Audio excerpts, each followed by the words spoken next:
Yeah.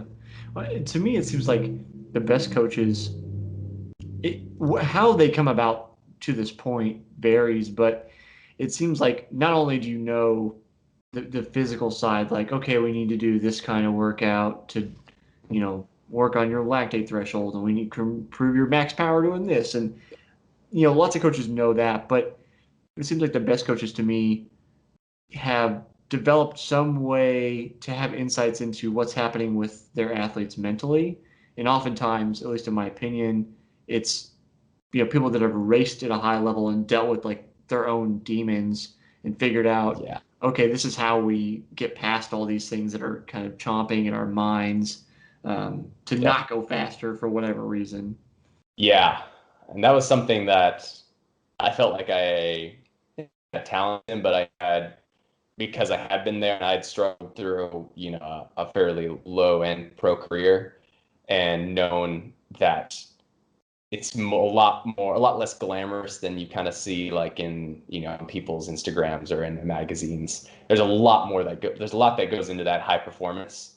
Um, and so young athletes tend a lot of times will get caught up in that and be like, oh, I got to be doing all these workouts and this and that. And just, it's great for a few weeks and they kind of get burnt out Mm-hmm. and their performance suffers. And so it takes a lot of kind of coaching to be like, every session is just a piece of the puzzle and no one piece is greater than the one before it or after it.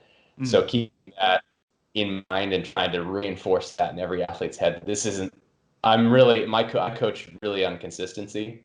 So one session is not going to be, okay, this is our key session. And if this doesn't work out, we might as well kiss that race goodbye, that race result. It's more about let's just make sure we can do all these workouts for the next 6 to 7 months and do them well. And maybe we don't hit every single one, but if we hit the vast majority of them, we're probably going to be in a good spot compared to Mm-hmm. somebody that is relatively lackluster and then they hit that key session, 4 weeks out from a half Ironman or something, and then they go and perform and they just haven't quite built up that consistency and that mindset of mental toughness. Mm-hmm. So having that kind of confidence in just your repeated performances and workouts is really, really key for, especially for collegiate athletes, because they're balancing so much that I've gone away from a lot of those kind of like killer, the big race simulation type workouts Mm-hmm. to more just consistent, repeatable sessions that will do day in and day out, and just turning over the gears and grinding, for weeks at a time is really what's going to yield the most success in endurance sports versus those kind of blow it out of the park, mega race simulation key workouts. So if you have like an athlete come in that's like super exuberant, they've seen, um, they've seen Lava, they've seen whatever triathlon magazine, Jan Frodeno's on the cover, and they're like, that's what I want. They're ready to go. How do you like rein that exuberance into the consistency that you're looking for? I think it's a lot of it is really it's that's pretty tough to do for especially athletes that are like 18, 19, and maybe they have like a season under their belt and now they start to really kind of love the sport Mm-hmm. and see what's going on, and they're like, man, I'm really inspired. I want to go do, every triathlete has seen the Jan Frodeno and Tim Don videos on YouTube where they go out and work out 4 times a day and they probably train for like 10 hours. And they see this like, that's what I have to be doing to be a pro, to compete at the highest level. But they don't see, the thousands of workouts that led up to that one Yeah, session a yeah. day. And so it's comes down to kind of bringing them back down to earth, so to speak, and get them a little more excited about just the process of becoming faster and becoming better at triathlon, versus, getting caught up in the hype, if I could put it Mm-hmm. that way. A lot of, like I said, a lot of young athletes fall into that, but and a lot of age group athletes tend to fall into that category as well, for that matter. But it takes, over time, they kind of, as long as they're kind of have confidence in my coaching, I'm able to kind of bring them back to that. Okay, we're going to do this workout this week, and maybe they're all going to be great. Maybe one will be bad. Maybe one will be good. Maybe they'll all be terrible. But I'm going to get through them, and no matter what happens, I'm going to get through that week, and I'm going to come out the other end mentally stronger. Sorry about that. I'm going to come out mentally stronger at the end. Yeah. Yeah. Everybody's trying to get your attention, apparently. Yeah. Yeah. I've been so busy this week with work. It's So, what I was curious about, so you went to, did you go to UC Boulder? Was that right for undergrad? No, so I actually went to a school called Metro State in Denver. Okay. So studied aviation there, had goals of being an air traffic controller, and then started getting really into coaching. Decided that after graduation, coming back to San Diego, that I wanted to kind of build something up on the coaching side while I was looking for a job. So built up the kind of a small coaching business with a friend, and then kind of just through word of mouth was able to find, and a friend of mine was able to get me a job in finance while I was and I kind of initially was just making that as like, this will just be my interim job while I look for something potentially in aviation, and really Okay. started doing the finance side of stuff. So now here I am a year and a half later in a finance job where I coach on the side. So it was a pretty dramatic shift from where I initially thought I'd be 5 years ago. I mean, why leave finance? Finance pays well. I mean, Oh no, is the yeah, allure of coaching, good yeah, enough?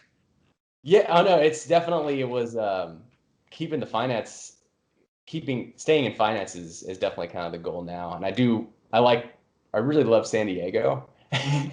It's hard not to. So I really would like to stay here and continue the coaching and continue the finance job, and hopefully just continue building up coaching if I can over time. I really want to one day potentially work for like an NCAA level team.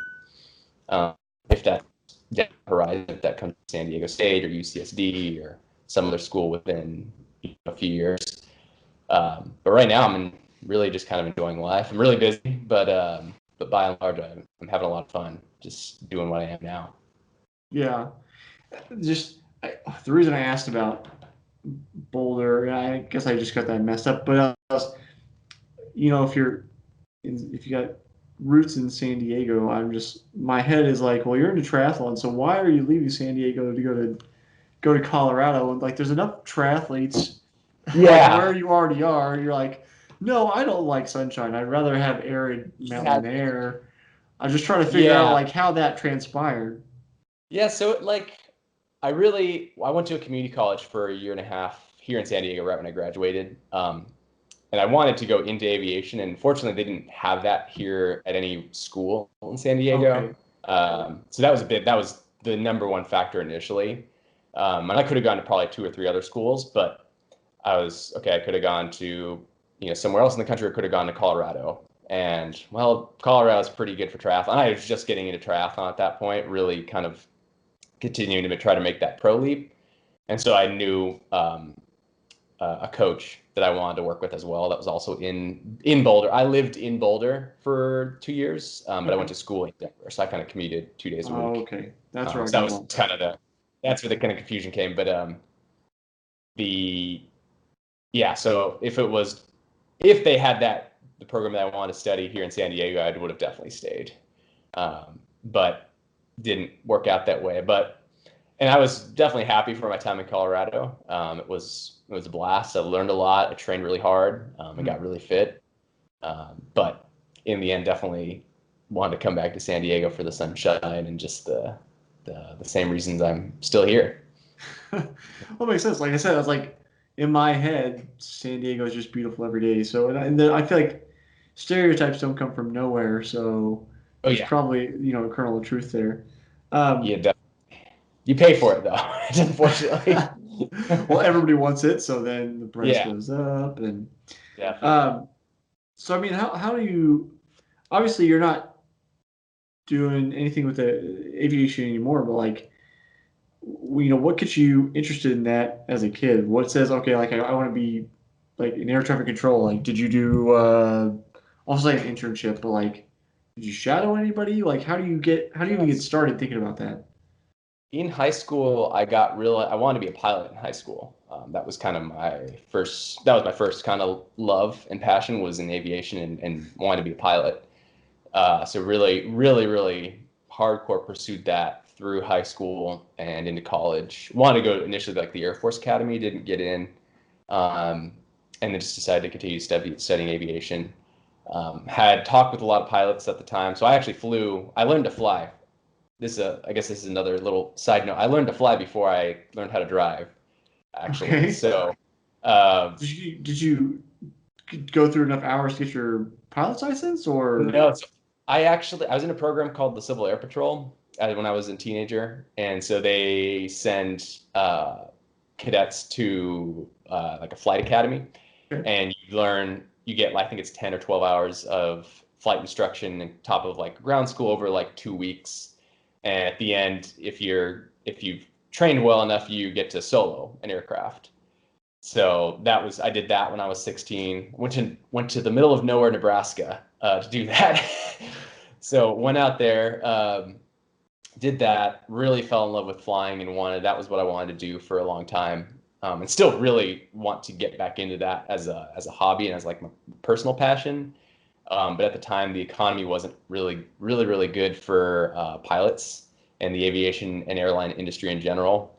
So talking with a lot of people before I moved out to Denver was like, this career is going to be really hectic and it's not going to pay well and you're going to get really in debt to go pursue a career that probably pays, 35 to 40,000 starting as a pilot for a regional airline. Mhm. So really just didn't quite got kind of turned off by that a little bit with the actual commercial flying side. And so I decided to look into air traffic control and found out I did enjoy that a lot, but uh, that was a little bit still in aviation, but just a little different step. But still, even now, I still want to go back at some point to aviation and continue flying. But the price and the costs, the barrier to entry is really high. With Yeah. even more, I mean, the theme of really high, expensive hobbies, triathlon, flying, kind of just persisted. But I kind of had to make that decision to put that on off to the side because I still really enjoy flying, but I haven't done much of it in the past couple of years. Okay. So that was kind of the start of that. Went into went to Denver to study aviation and air traffic control, and then coming back home, still planning on getting a job in aviation. Fell into finance, and then all the while I'm doing triathlon. So that's kind of the whole The full circle. timeline from 16 to 26. The short version of the last decade. Yeah. So I know like you probably heard this before. People's like I can't remember what the movie is, but there's some movie where maybe it's multiple movies where like you're on a flight and like the pilot's knocked out for some reason and the stewardess comes back and says, "Can anybody fly this plane?" Do you Oh yeah. every time you get on an airplane, are you like, is this the daydream going through your head? Where like, I'm gonna save this plane. I'm gonna save this plane and be the hero. Like, do you think about that? I get asked that question all like my coworkers at work when they find out they're like, oh, so if like we were flying to some city, would you be and the pilot died, would you be able to land the plane? Yeah, Well, I mean, I'm gonna be a hater. I'm gonna say I don't think you're capable just because yeah. those cockpits are so crazy. I'm just asking if you dream about it. Oh no. I definitely don't dream about it. Um, I mean, flying an aircraft like that would be awesome, but yeah, but you're definitely not the first person to ask me that question. I got that pretty regularly for the past few years, even when anybody finds out that I have my There's background. something special. There's something special about flying, man. We're land-based creatures. Yeah. We shouldn't be flying, but No, somehow we no. are. Yeah, it's funny how it ends up kind of working out with the people that I talk with. That's one of the first questions they ask is like, oh, do you own your own plane? No. Oh, but could you land this airliner? Like, well, I could try. I think I could. I think I could. with like But assist from I the know enough autopilot. about the, what was that? So with like assist from the autopilot to get you to the Yeah. destination, then all you got to do is land it. Yeah, nowadays planes are very, very automated. So I Yeah. mean, and they're they're not, the chances of that happening are really slim to begin with. But yeah, Yeah, they're I both the always in pilot my and head the I'm like, co-pilot are out. yeah, yeah, exactly. In my head, I'm always like, I could do it, but I'm just gonna say, yeah, I think I could, I think I can. Maybe, maybe not. In my head, I always tell myself, yeah, I got it. I got this. Well, I feel like if the But scenario, I guess this is a bit morbid, but I'll go down this rabbit hole. Um, I mean, if the scenario came up where somehow you find yourself trying to land a commercial airliner and you don't do it correctly, you're not going to know that you didn't do it correctly. yeah, exactly. Yeah, that's true. That's very true. So I might as well take my shot. What Well, I better mean, option? if it's between me and you, and who's going to try to land this thing, it's not going to be me. Yeah, yeah, exactly. So I mean, yeah, it's a good point. But yeah, still got a really big passion for aviation. Just haven't done a lot of it recently, Mhm. but still, at some point, I'll be back in the cockpit, hopefully flying pretty regularly again. Probably not commercially. I kind of really gone away from that dream. Just the way the nature of the industry, Mhm. and now working in finance. My goal now is to work into like aviation finance, Okay. like aircraft leasing and management. So that's kind of like the end goal career wise now, is to more into like aircraft leasing and Yeah, I was like a commercial. fractional ownership and Yeah, yeah, one of all those that. companies. I was like, that's the perfect Yeah, melding perfect of the two. mesh. Yeah, and as if I keep coaching on the side, then I'm gonna be living my best life. Nice. I mean, do you get antsy? You see airplanes going overhead, and you're like, need to be up there, like Yeah, start getting the I itch. definitely I work. I work probably about, it's got to be only like 3 or 4 miles away from Miramar, the Marine Corps Air Station, Okay. where they shot Top Gun. And so every day I'm in this office. It's not a cubicle, but I'm in an open concept office, and I sit at my desk. And every couple times a day you hear the F-18s going by really loud, and they shake the whole building. And it's always like, yeah, that sounds like a blast. But those guys are, even the military is a whole different route as well. So having Yeah. to go to war and defend the country, and that's a whole different level. That at this point in my life, I think I'm past that. I'm past going. I mean, the passion's still there, and it's definitely. I'd rather be sitting in the cockpit of that jet than in this office. But I would also really like to continue doing the triathlon stuff on the Mhm. side. And I know that like the military in particular, going overseas, being an active duty would not allow me to do that very easily. To continue the coaching, obviously could continue coaching at the university, Right. so that's something that I really do have a passion for, that to continue doing that.